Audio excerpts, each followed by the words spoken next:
नमस्कार, आप देख रहे हैं टीवी मध्य प्रदेश। राजा राम पिता बाबरू गायरी ने जन सुनवाई में पहुंच कलेक्टर साहब के सामने न्याय की गुहार लगाई थी। इससे पूर्व भी कई बार मनासा पुलिस को शिकायत की गई, पर कोई कार्रवाई नहीं होने से विरोधियों की हिम्मत और बढ़ गई। अब तो वे सरेआम धमकियां देने लगे हैं। जब हमने गाँव में जाकर ग्रामीणों से बात की तो हमें पता चला कि ये ज़मीन राजा राम की है। उस गाँव के पूर्व सरपंच जी से हमारी बात हुई तो उनका कहना है कि इस ज़मीन का सौदा मेरे द्वारा कराया गया था और ये इसी के नाम है। ये सीधा व्यक्ति है और सामने वाला अपनी खराब नीयत के चलते 40 सालों के बाद इसे परेशान कर रहा है। उक्त भूमि पर वर्षों से ये लोग कृषि कार्य कर अपने परिवार का भरण पोषण कर रहे हैं। तहसीलदार महोदय जब एक बार आए थे तो उन्होंने भी यही कहा कि यह खेत राजा राम का है, तुम्हारा रोड के इस साइड कुछ नहीं, पर ये किसी की सुनने को तैयार नहीं। क्या पुलिस और प्रशासन भी मूक दर्शक बनकर किसी बड़ी अनहोनी का इंतजार कर रहा है?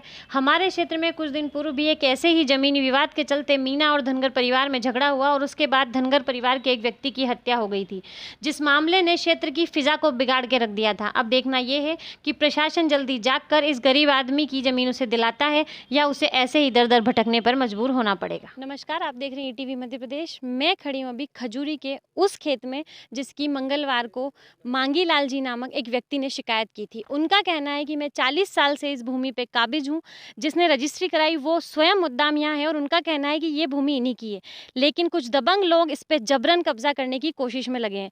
आधी रात में खेत को दो भागों में बीच से बांट दिया गया, एक खाई खोद के। उनके यहाँ जो तार फेंसिंग थी वो सारी उठा के पता नहीं कहाँ ले गए उठा के। अब हम इसे चोरी भी कह सकते हैं या सिर्फ एक परेशान करने की नीयत से इस व्यक्ति को ये सब किया जा रहा है। इस जमीन की कीमत करोड़ों में है और इसी वजह से सामने वाले की नीयत इस पर डगमगा रही है, जबकि उनका खेत बीच में पड़ने वाले रास्ते से भी उस तरफ, उनका खेत उस तरफ है जो काफ़ी दूरी पर है। लेकिन करोड़ों की ज़मीन देख के अकस्मात ही किसी की नीयत बदल जाए तो कोई क्या कर सकता है। अब राजस्व विभाग से, कलेक्टर महोदय से यही निवेदन कर सकता है व्यक्ति कि जल्द से जल्द उसे न्याय मिले। हम बात करते हैं कुछ ग्रामीणों से जो भी ये बताना चाहते हैं कि ये खेत किसका है, और जो पीड़ित हैं वो भी हमारे साथ हैं। तो हम बात करते हैं पहले उनसे और उसके बाद ग्रामीणों से। बाबूजी बताइए कि आपकी ज़मीन पे कौन कब्जा करना चाह रहा है? वो नंद किशोर राजा राम जी गुजर रामशुभ राजा राम जी क्यों करना चाह रहा है कुछ? अब उसकी नियत में ना जाने क्या उठा ये पाप में। हमारे इधर ये पूरी सारी एंगल वंगल लगी थी। हमारा खेत तो एक ही गेट था, पर उन्होंने ऐसा सारी धमाल करके हमारे सब उखाड़ के लेते गए। ये जो बीच में खाई बनाई है ये कब बनाई और आपको कैसे पता चला? ये हमको सुबह सुबह पता लगा, रात को चल रही थी तो हम आए इधर उधर से, तो देखा कि इधर लोग घूम रहे हैं, तो हम फिर यहाँ आ नहीं सके। उनका तो इतना बोलबाला है, मतलब आतंक है एक तरीके हाँ, से, डर आतंक है आप हाँ, लोगों हाँ, के मन हाँ, में, हाँ, ऐसा? हाँ। और ये खाई क्यों कर दी गई? मतलब आपके खेत उनकी को दो नियत भागों में बांट ये दिया लग ऐसा? दिया कि वो खेत हमारा हो गया, आधा आधा कर हाँ, दिया। हाँ।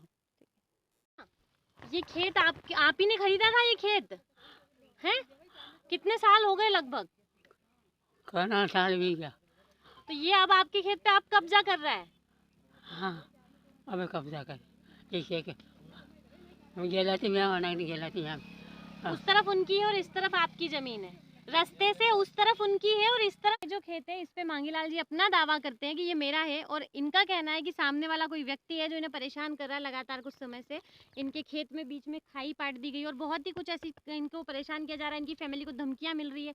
तो आप हमें बताइए कि ये सब सही माजरा क्या है? क्या ये इन्हीं का खेत है? ये खेत मेरे सामने और मेरे हाथ से मतलब इसकी कीमत हुई थी जी रजिस्ट्री में। गवाहदार मैं हूँ, जी एक खेड़ी वाले मांगीलाल जी थे जी वो, और दोनों ने हमने इसका सौदा करवाया था। और उसके बाद में रजिस्ट्री में गवाह हम दोनों की थी। जब बात हुई थी उसके राजा राम जी से, उनके पिताजी किशोर जी के पिताजी से, कि भाई इधर तो ये खेमपुरा का रोड है, उस टाइम में कच्चा रोड था, मतलब रास्ता था, इधर ये खजूरी का, इसके बीच में जो भी ज़मीन है ये मतलब चाहे वो बिगर नब्ती की अपनों ने रजिस्ट्री करवाई थी। अब ये मौके स्थिति में इसकी नब्ती करवा के नहीं ली थी हमने, ज़्यादा हो या कम हो, ये ज़मीन ये मौके पे ये है। उस समय 25,000 में ये सौदा हुआ था और रजिस्ट्री में मेरी गवाह है। तो ये खेत इन्हीं का है? ये खेत इन्हीं का। मेरे हाथ से जब मैंने उस समय जब सरपंच पद पे था मैं, तो मेरे हाथ से हुआ था सौदा। तो अब मैंने ये तो मेरे को मालूम है कि भाई अपने हाथ से ही सौदा हुआ था, तो फिर अब मेरे को तो मालूम है कि भाई ये इसी के नाम से अपनों ने करवाई थी। अब जब बिक्री की हुई थी कब्जा करना चाहते वो ज़बरदस्ती चाहते हैं कि भाई हमारा निकल दिया। भगवान जाने, अब तहसीलदार साहब ने ये नक्शा आज का बंदोबस्त वाले ने गलती की या न जाने क्या हुआ इसका।